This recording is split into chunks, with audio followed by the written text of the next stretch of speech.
one of the things we talk about often is how the key to understanding populism is how populist movements realign the political divide away from a horizontal divide, left versus right, Republicans versus Democrats versus liberal, to a more vertical divide, the people versus the political class, right? The ordinary American versus the oligarch, the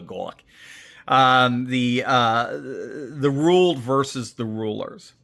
And this is why you could have like a populist left and a populist right. This is how you can have a Trump as a populist, but also a Bernie Sanders as a populist. This is how you can have Occupy Wall Street as a populist movement and the Tea Party as a populist movement, because they're not thinking so much left versus right.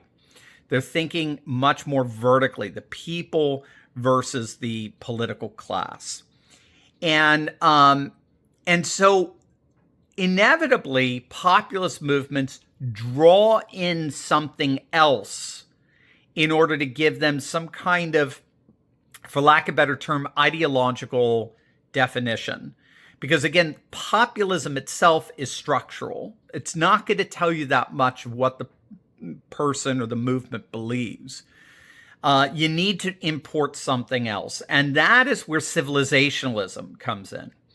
Civilizationalism redefines that vertical divide, or I shouldn't say redefine, it defines that vertical divide as a divide between the people who are trying to defend their borders, their culture, their economy, their civilizational national integrity, as over and against a globalist liberal elite who are selling out our border economic and cultural sovereignty for their own political and economic gain. So what this civilizationalist paradigm means is that the people now must rise up and they must defend nation, culture, custom, and tradition as over and against this corrupt globalist elite. That's what's so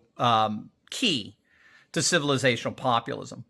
And that's of course what's animating President Trump and what's animating Meloni in Italy and Viktor Orban in Hungary. But even, to a larger extent, Putin in Russia, Xi in China, they don't have so much the issue of these globalist, corrupt liberals in their country, but they do have the issue of those corrupt liberal globalists from outside their country trying to impose that corrupt globalism onto those countries. So for us, it's more of a civil war, and for them, it's more like a foreign invasion kind of thing.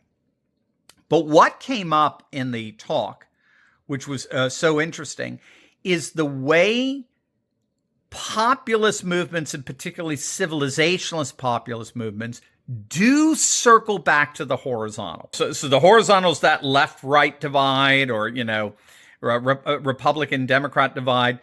Populists start off rejecting that divide because they don't see really a difference between Republicans and Democrats.